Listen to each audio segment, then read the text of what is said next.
Well, it's good to have you join us for another edition of Just Nigeria from the BBC and Channels Television. Here we track stories making headlines online, in the news and on the streets, breaking down what they mean for everyday Nigerians. I am Sarah Ayeku. Let's begin with our top story. Plastic pollution is on our streets, in our drainages and in our waterways. Yet on paper, plastic is banned. The federal government has restricted single-use plastics in its offices, and states like Lagos says it's cracking down on styrofoam, food packs and plastic bags.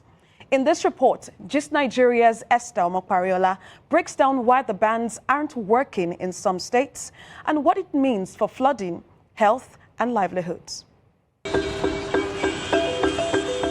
If over time these plastics are accumulating in us, and the chemicals that have leached therein and that we may be taking up, to maybe seeing higher incidences of different cancers, and also at a younger age.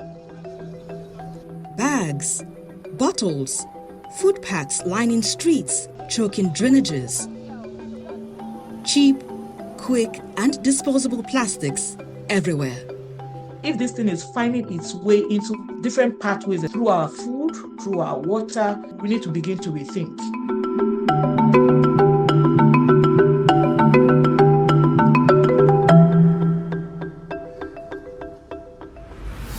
In August 2024, Nigeria's federal government announced a ban on single-use plastics across all its ministries, departments and agencies. But inside these institutions, compliance appears uneven. They have been talking about it for quite some time, but we've not seen any movement or action being taken. I don't think it's sustainable because everybody actually needs bags, and if there are no provisions for another alternative, we'll have to keep using the polythene bags the same way. What needs to happen is that the necessary legislative framework needs to catch up to that policy, because a policy on its own is not enforceable.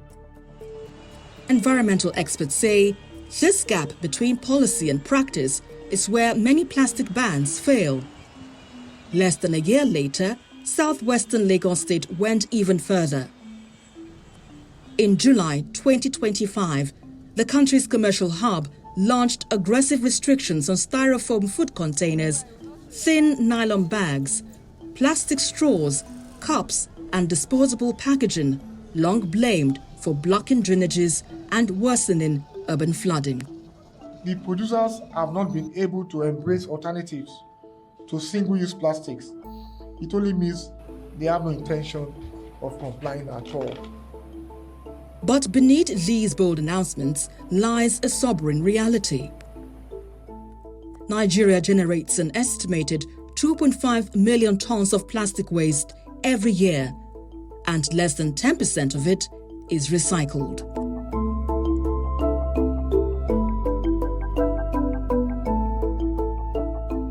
From bustling markets to crowded motor parks, shopping malls to open drainage channels, plastic waste is impossible to ignore.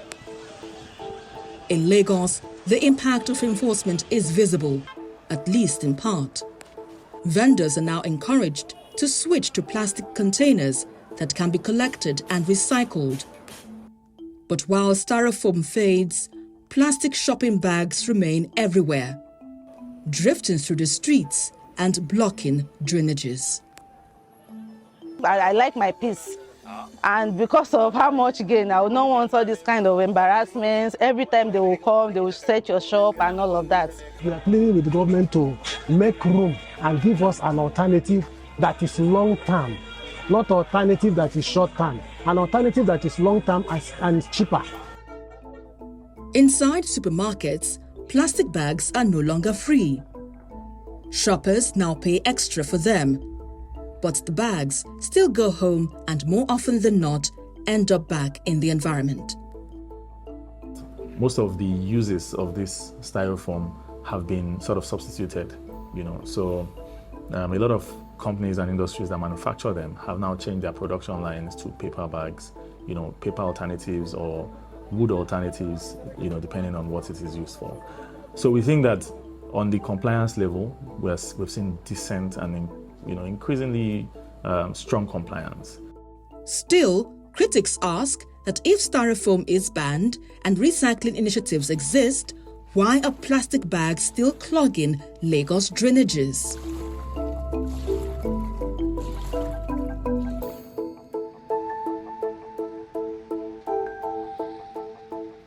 For many Nigerians, plastic isn't just about convenience, but survival. In northwestern Kano State, plastic is cheap, available, and often the only option. And here, there is no outright ban yet. Yes, we have heard about the government's ban, but we understand it applies to Lagos and Abuja.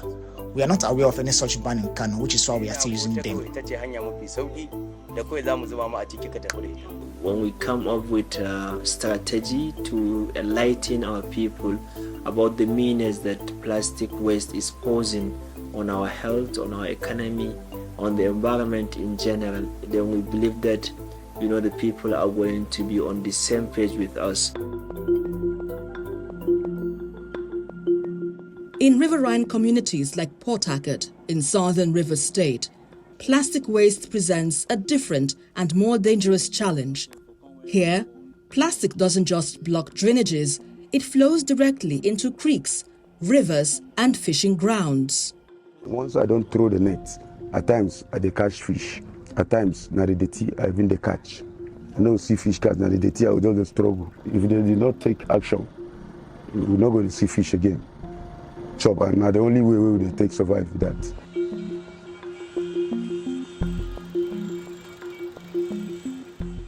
Manufacturers warn that outright plastic ban without alternatives could hurt jobs and businesses. You have invested a lot, and you already established lines of credit. You already have agreements with people who supply your raw materials, and you already have people in employment. So all of those, you have to prepare for what happens when it's folded up. Experts say plastic pollution is no longer just an environmental issue, but a public health concern. They posit that Nigerians are increasingly exposed to microplastics through drinking water, seafood, and even air. It can cause some lipid peroxidation. It can cause oxidative stress effects in us, which can lead to a cascade of different things: liver function issue, kidney function issue, and all that.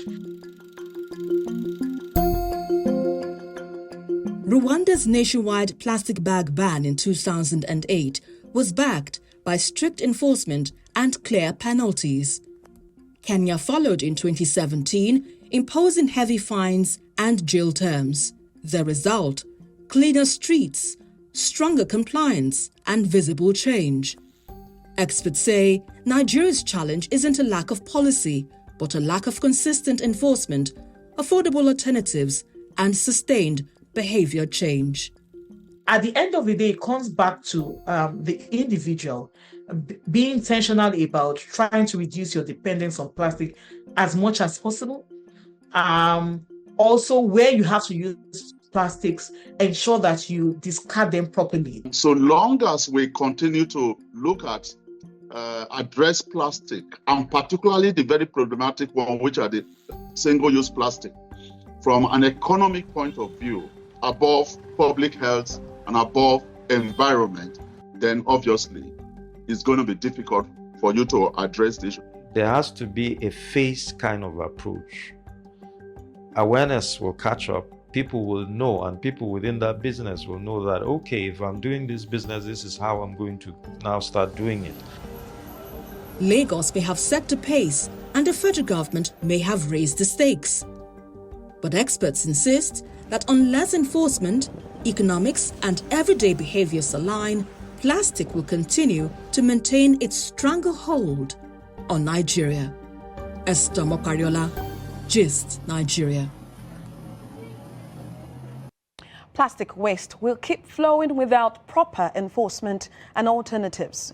What do you think will work in curbing this plastic menace? Or join the conversation on our X handle at Just Nigeria TV. Would like to hear from you.